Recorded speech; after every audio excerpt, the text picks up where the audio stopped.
So I got up this morning and poured myself my first cup of coffee, turned on the television set, and started catching just up on a little of the news, the headlines that were going on. And I got in the habit now, and I only can do it for a few minutes. But when the clock rolls around to 4 o'clock, I'll catch the lead story on Fox and Friends, and then I quickly hit the clicker, and if you already got the channel programmed in, I can quickly switch over to MSDNC's Morning Joe and see what they're talking about. And I've said it before, it's like there's two separate universes going on right now. And I used to actually be able to sit through Morning Joe because there was a time. See, I don't like the morning shows with all the boy bands and the cooking demonstrations and all of the fluff because they mix it all in there. Well, they're looking for a general audience. I'm just strictly more of an information news guy when it comes to how I consume this stuff. So there was a time when I would watch considerable amount of Morning Joe because they don't do any of the fluff. There are no boy bands and no cooking demonstrations, and you know, it's a very straightforward news program. But I find I can no longer watch it for more than a couple of minutes because those folks are so smarmy and so negative when it comes to talking about anyone who isn't a flaming liberal, which would be more than half the country, of course. And you've got a plagiarist like he's an admitted plagiarist like Mike Barnacle.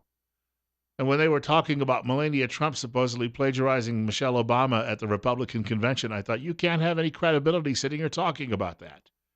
And several of the other people there have had similar problems in their lives, but that's all forgiven because if you're a liberal, you can't do anything wrong. Which is why they back Hillary Clinton despite mounting evidence. I got a text message speaking of law enforcers, I got a text message in the last hour from a friend of mine who's retired from law enforcement.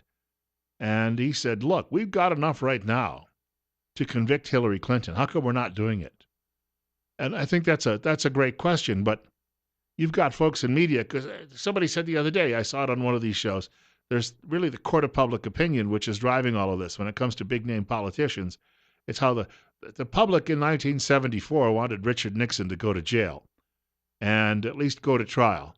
And when he was pardoned by Gerald Ford, people were infuriated.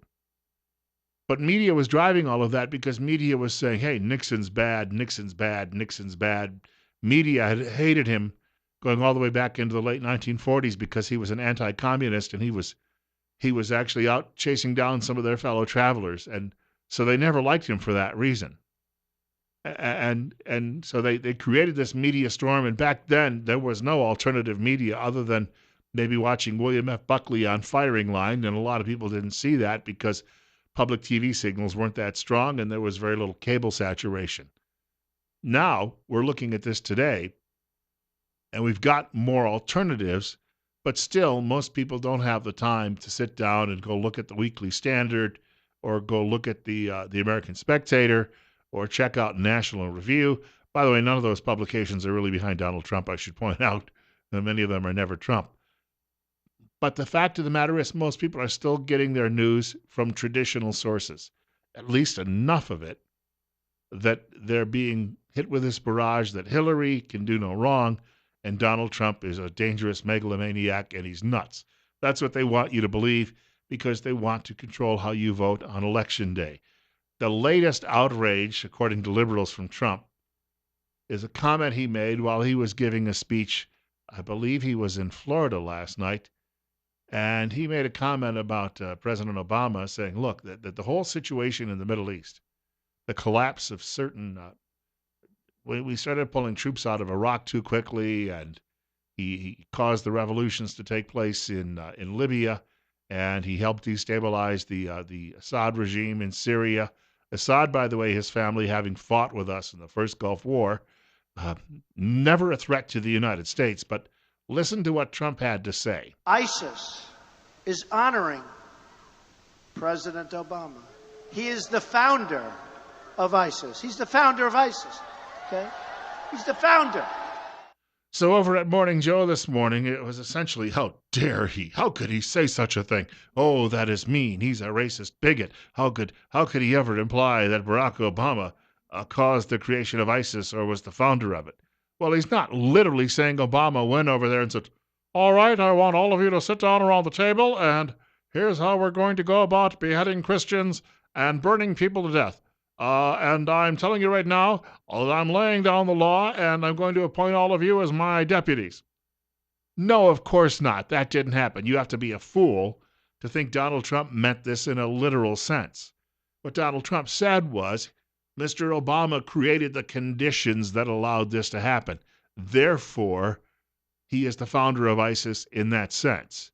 But you wouldn't know it with a liberal media response. The way they're trying to sell it is, oh, he's claiming now that Mr. Obama created ISIS. Oh, this shows you how to touch that Donald Trump is a dummy. Oh, he doesn't know the difference. It's not at all what he said. But media so desperately wants their girl to win that they are going to try to convince the American public that Trump himself is so far beyond the pale that if we elect him, he will destroy the United States in one fell swoop by launching the nuclear missiles and therefore creating a response that will wipe us out and irradiate the planet. That's what they want you to believe. That's what they said about Barry Goldwater. That's what they said about Ronald Reagan. Now, none of that was ever true, but it worked against Goldwater, and it dang near, for a while, nearly worked against Ronald Reagan, except that Reagan then had those couple of performances. Not all of his debate performances were stellar, but he had a couple of those. That great line, "Are you better off now than you were 4 years ago?" sank Jimmy Carter just like a rock, and it was all over at that point. But it was a turnaround that we haven't seen the likes of in a very long time, and Trump is so far behind now, it would almost take some sort of miraculous turn. Maybe Hillary Clinton is having people bumped off. Well, they don't want you to buy into that either. Julian Assange, communing with the Russians, not to be trusted. It was funny. Liberals loved Assange when he was releasing all of the details about the Iraqi war and embarrassing former President George W. Bush. He was an exalted high grand poobah of the American left. Now that he is exposing Hillary Clinton for being the criminal that she is and the leader of a criminal cabal, media is saying, Russia's trying to interfere, taking down Hillary Clinton. And yet, more of these email dumps coming out. And, getting these emails is like pulling teeth. Not every liberal, though, is defending Hillary Clinton. Ron Fournier from National Journal making an appearance on Morning Joe. He probably won't be allowed back for a while after saying this about Clinton's missteps. What this was all about was the foundation, that the blurring the lines between their political and professional lives. That's what was in the emails, was to look for the pay to play. This kind of favor giving. Is this story disturbing to you, what we found out about this back and forth between the foundation and the State Department? Why should Americans be concerned? Because you don't want to have politicians who are giving favors to donors. That's obviously an ethical breach. Plus, we have the trust issue here. Hillary Clinton told us that all of her work-related email were turned over. This is yet another example where we're finding email that weren't turned over. Why wasn't this one turned over? This is fairly significant, is it not? Oh, very significant. We have found, there's been dozens, maybe hundreds that haven't been turned over. Among the 30,000 that she deleted, through lawsuits and the FBI's investigation, we're uncovering emails that should have been uncovered and weren't. The latest that I read this morning is that many of those so-called deleted personal emails were work-related emails. So the woman, and apparently James Comey, has issued a warning. We also now know that Attorney General Loretta Lynch, the FBI, while it said they did not seek prosecution of Clinton on some other issues, apparently the FBI did say they thought the Clinton Foundation should be investigated. And Loretta Lynch, politicizing the Attorney General's office, refused and allowed this to go on because they don't want to embarrass their girl, and party matters more than country to these people. It's 9:16. Bill Colley with you on Top Story on News Radio 1310, KLIX, and NewsRadio1310.com. That means you can listen to us live anywhere all over the world online. And right now it's 63. Our telephone number 736-0300, 736-0300. Temperatures will warm back up into the 90s this weekend, at least briefly. But this is really getting to the point now where we're starting to realize the nights are getting colder. And we may soon, maybe just in the next couple of weeks, be at a point where we have to kick on a furnace during the overnight hours. And as we've said, there's nothing more disappointing and sometimes more frustrating than turning on that furnace and having nothing happen on a cold night, which is why you should be looking at it now in advance. And if you've got a problem, you need to call the pros at Ramsey Heating and Electric. The team at Ramsey's will make sure it's done right the first time. Problem-free, cozy winters are found at Ramsey Heating and Electric, 2600 Overland Avenue in Burley. You can call them. Telephone number is 678-0459. Ramsey Heating and Electric, where they sell warm winters and cool summers. So you've got these people who are just completely off the rails in media in this country, and they are looking to try to control what's going to happen in the election. It's like being in the final days of the Roman Empire, where all of these special interests are now vying, and they're all vying for their own power and their own position, and nobody cares about the future. You're up next. You're on the air with Bill Colley on KLIX. So, Bill, do you think it's lost, or is there a miracle in the works, or maybe the American public's memory is as short as we all know it is? Are the independents, are they as informed as we'd like to think they are? Is the 47% ever going to do anything besides be, useful idiots? You just say, like you said, is anybody going to care about the country? I just get exasperated to the point of depression, because you fight like hell in your own way. And I don't just call in on this radio program and call that an effort. I'm going to tell you, I'm at it all the time. I'm on the phone talking to people. I call my representatives. I call other senators and congressmen. It may not do any good, but by God, I'm doing something. And you see, I'm just, a fart in the wind. Well, I am really, seriously. Who am I? We Nobody. all feel that way. Michael Barone was saying the other day in his newspaper column, he's a well-known fellow on the American right, obviously, he was saying that every 80 years this country has faced a crisis like we face now. The Revolutionary War, 80 years later, the Civil War, 80 years later, Depression and World War II. And every time we've had a spectacular leader show up, and that leader has been able to get us through it. But he said, it looks as if the well has run dry, as if we have no one left who can fulfill that role, unless we actually get into such a crisis, economic calamity or a war, and maybe there's someone on the scene. I used to think it was Lieutenant Colonel Allen West, but he's really pulled back from the politics and is now working more on the sidelines. I just don't know that there's anybody out there anymore who has the ability to pull America together as badly as it's frayed and say, this is the direction we're going. We've got to do it.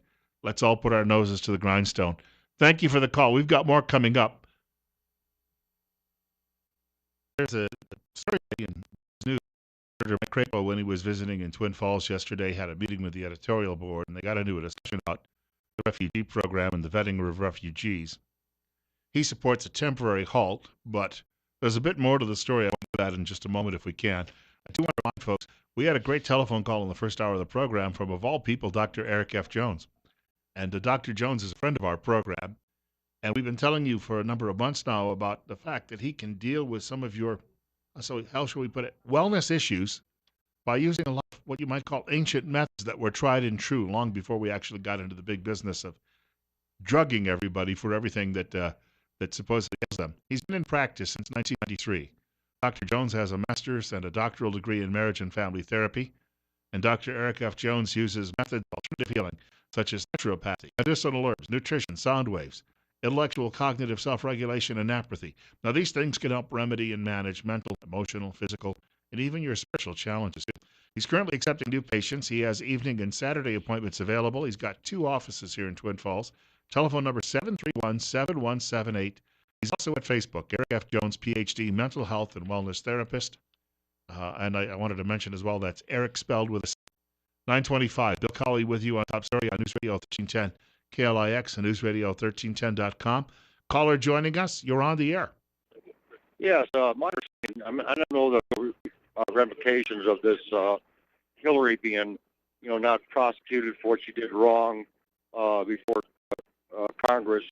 But after that DOJ guy said that no prosecutor would take this case, I was watching Fox, and Rudy Giuliani was on with O'Reilly, and O'Reilly asked him, well, what if when he said, I would take that case. So it's ridiculous. I understand all else. I think that I don't know in a case like this there's any statute. I think that, and it's still relatively close with just a few years, I think they could go forward, especially as new evidence continues to tumble out. The evidence gets worse and worse. Julian Assange said on Dutch TV yesterday, on a program called New Hour, that there's going to be a lot more that you're going to learn about Hillary Clinton before Election Day. You're on the air. You're up next. You're on KLIF. Bill, Judicial Watch is doing the job it should be doing. I hope Judicial Watch can get a list of who is employed at the Clinton Foundation and the library to see what secrets and FBI people have high-paying, no-show jobs at the function and the library. The Secret Service is supposed to protect the president from blackmail, but somebody in the Secret Service had to put Monica Bill together. They knew it was going on, obviously. That's very true. 927, and you're listening to Top Story. Telephone number 736-0300. Another caller joining us this morning, and you're on the air. Yes. I'm a little concerned yesterday after learning that Julian Assange said his informant basically was killed from the DNC, shot in the back. They said it was a robbery, but they never took his wallet, his phone, or anything. I'll tell you what, that killing, trying to tie anybody to it, I guess at this point, the fact that nothing was taken, I think, is probably the best evidence we have that it could have been an execution. I thank you for the call. The man was actually on a cell phone talking to a girlfriend when he was approached and attacked. So she must have heard everything going on, and then whoever it was just left him there. And D.C. police say they have nothing. Now, generally when someone is shot on a street like that, there's going to be, first of all, some ballistics tests, and there's going to be, they're going to look for other evidence in the area, maybe any fingerprints that someone left behind if they touched something nearby. This is so clean. This is why it almost looks like a contract execution, or that somebody had to know exactly what they were doing. This scene is so sterile. It could only have been a professional that actually pulled this off.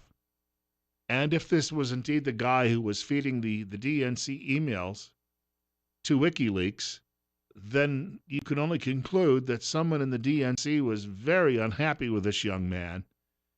Would they go to the extent that they would have him killed? Have we reached that point in the United States of America? Are we now living in the final days, similar, as I brought up earlier, to the Roman Empire, where people get ahead simply by knocking people off who are in their way? If we're there, then none of us are safe any longer. That's obviously true. None of us are safe. Assange, by the way, I couldn't get it to play on my computer here this morning, but one of the comments he made yesterday while he was on that Dutch TV program, he said Hillary Clinton is vilifying every opponent as being a tool of Russia. And she is claiming we are. She's claiming Trump happens to be. And the media is just following along like lapdogs with everything she says instead of trying to look at it objectively. But he said it reminds me of the McCarthy era in America, when anyone who was opposed to McCarthy was dubbed a communist or a friend of Russia. And he said Hillary Clinton will stop at nothing, to become president of the United States. Does that mean killing a guy on the streets of Washington 2 weeks ago? We'll leave that up to your better nature, and hopefully we'll find a way to debunk that. But if not, the woman should never be allowed in the White House.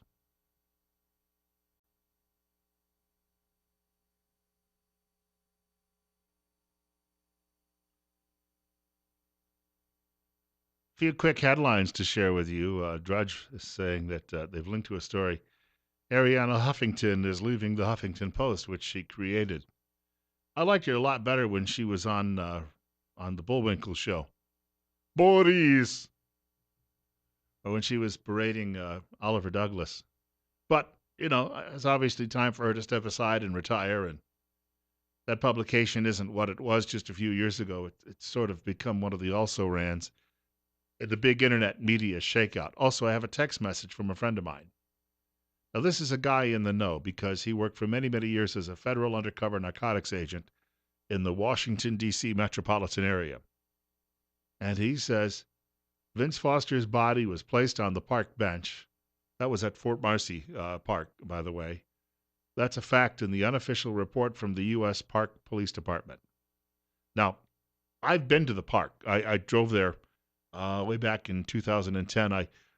After the big Tea Party rally in 2009, they followed up the following year with a smaller one because Glenn Beck had a rally in Washington 2 weeks before, and a lot of people from around the country couldn't afford 2 trips in 2 weeks. Having lived nearby at the time, I was able to go to all 3 of those events, the 2 Tea Party rallies and the Beck event, all in a span of about 1 year's time, within 52 weeks. But on the weekend of September 10th that year, in 2010, I guess it was, I was there with some friends, and we decided to go over to Fort Marcy Park and look around a bit. Now, there's not much you can tell. You drive down this highway in on the Virginia side of the river, and all of a sudden there's an exit. You pull up this hill, and it's back within trees, so you can't see anything from the road. And then there's just a small opening about the size of a parking lot you might find over at your local Walgreens. And there was a police officer who was sleeping in his car there. We woke him up, and he wasn't happy about that. But he probably needed a little rest himself, probably on his break. But there's a sign there that tells you the history of Fort Marcy, which of course was important during the Civil War. So that's all you would see back in there is a sign, and there's some trails that go off the beaten path, but it's very, very isolated. So something could happen back in there, and it could be straight out of a movie like 3 Days of the Condor, which I read the book. It was 6 Days of the Condor, but they needed to compress it for the movie. So these types of things, could they happen? Well, is it fiction or is it reality? Back in the mid-1990s, I worked with a young man by the name of Brett Haas. And Brett's uncle worked in Washington at the time, and his uncle rather, had been driving home from work one night when he suddenly had the urge to relieve himself and realized he might not make it all the way home. So he decided to pull into Fort Marcy Park because, again, it's isolated. He figured he could run back in there, run down the trail a little bit, and relieve himself. And he pulled in, and he said there were just a group of men in dark suits and black automobiles parked all over the place in that parking lot, and they told him, "Get out of here. Get moving now." Now, he got interviewed on the old G. Gordon Liddy radio program, but no one else in media would touch his story. Liddy had him on the air, but nobody else ever took at the Washington Post. They said, conspiracy theory, nothing to see there. Clinton good, Republican bad. And that was the end of it. And that's how most media reacted to it at the time. You're up next. You're on the air with Bill Colley on KLIX. Go ahead. Yeah, this young man that was killed in New York, and they, of course, anybody with common sense knows exactly who did away with him and why. I lived in Texas in the early 90s when Bill Clinton was running for president, and there was 2 state police on a TV show, I think it was 2020, in uniform, and these guys, their job was to take Bill Clinton to a hotel in Little Rock to meet a woman, and then he'd stop in the parking lot, and then when he was ready to go home, he'd flash outside light and they'd pick him up. We were telling her story on television, and within 2 weeks of them being on television and telling their story, both their wives were killed. One was a hit and run, and I can't remember how the other one passed away, but nobody's arrested, nobody knew a thing. So this kind of stuff doesn't surprise me. Thank you. Thank you. And I think it might have been Washington versus New York, but I know his point. There was a story I happened to see last night, and I just wish I could recount exactly where I found it. But I took a quick glance at it. I was tired last night, wanted to get to sleep. But there was a story that I wanted to see, and it was the number of people who are associated with the Clintons who have died suddenly or violently or died young. Now, maybe it's a coincidence, but the number was like well more than 50. It might have been, as I say, it was getting late last night when I was reading this. It may have been as high as 80. Now, that's a pretty stiff body count. I mean, that is something that I think most of us would see and say to ourselves, is there a pattern? There seems to be a pattern. If you're talking that many people who have suddenly dropped dead or dropped off the face of the earth, yes, indeed, then perhaps there's a problem here. But media keeps saying, we're nuts. These are conspiracy theories. Pay no attention to what's going on here. And even some of the legitimate media on the right doesn't want to engage in it because they're worried someone's going to say, well, you guys are just peddling in conspiracy theories. You don't have any evidence. You're all plainly bats. Therefore, you shouldn't be trusted. Just keep in mind, however, how many people actually trust mainstream media itself. You can't get any worse than that. Bill Colley with you on Top Story. Got a couple of things to mention about Islamic resettlement in the United States, refugee resettlement, on the way in a few minutes. Hope you can stick around.